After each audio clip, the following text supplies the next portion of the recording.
आजकल एक फैशन भी चला हुआ है कि मर्द बड़े बड़े बाल रखते हैं, फिर जब वो बड़े हो जाते हैं तो उस पर चुटिया पोनी टाइप की भी बांध लेते हैं और हेयर बैंड लगाते हैं, हेयर कैचर वगैरह लगाते हैं। तो ये अपनाना कैसा है शरीयत की रूह से? और साथ साथ ये भी इरशाद फरमाइएगा कि अगर इस हालत में कि पोनी बंधी हुई है, कैचर लगा हुआ है, हेयर बैंड लगा हुआ है और बाल कंधों से नीचे हैं, तो क्या नमाज हो जाएगी या नहीं होगी, क्या है ऐसा? देखें, पहले तो ये मसला समझ लें कि मर्दों को कंधों तक बाल बढ़ाने की इजाज़त है, यानी कंधों तक तो उनके बाल बड़े हो सकते हैं। सही।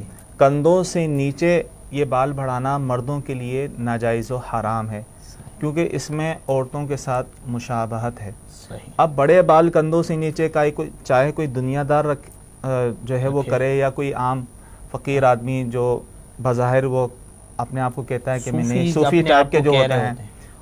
लेकिन शरीयत सबके लिए यकसां है। सही। तो लिहाजा मर्द के लिए हुक्म यही है कि कंधों से नीचे नीचे बाल उनके नहीं हो सकते, कंधों तक बढ़ा सकते हैं, कंधों से नीचे रखना ये नाजायज़ व हराम। वजह औरतों के साथ मुशाबहत। इसी तरह जो मर्द अपने बड़े बाल रखते हैं तो बालों को की हिफाजत के लिए वो आजकल पोनी बांधते हैं या हेयर बैंड क्लिप या हेयर कैचर वगैरह लगा रहे हैं आजकल बहुत मर्द। तो ये भी औरतों के साथ मुशाहबत है और औरतों के साथ मुशाहबत की वजह से नाजायज़ है। और ऐसे मर्दों पर हदीस पाक में लानत आई है जो औरतों के साथ मुशाहबत करें। बुखारी शरीफ की हदीस है, हज़रत इब्न अब्बास रज़ियल्लाहु ताला अन्हुमा से ये रिवायत है कि आप अलैहिस्सलाम ने उन औरतों पर लानत फरमाई जो मर्दों से मुशाहबत करें, और उन मर्दों पर लानत फरमाई जो औरतों से मुशाहबत करें।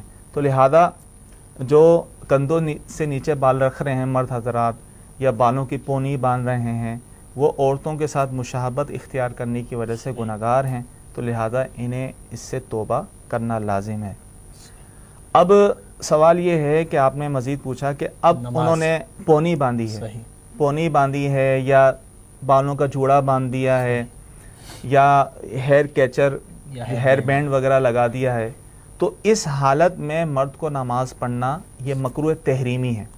क्योंकि ख़ास तौर पर हदीस पाक में इब्न माजा शरीफ की हदीस है कि आप अलैहिस्सलाम ने मर्द को, ख़ास मर्द के लिए मना फरमाया कि उस हाल में नमाज पढ़े कि उसने अपने बालों का जूड़ा बनाया हुआ हो। तो बालों का जूड़ा बनाना ये मर्द के लिए जायज़ नहीं है।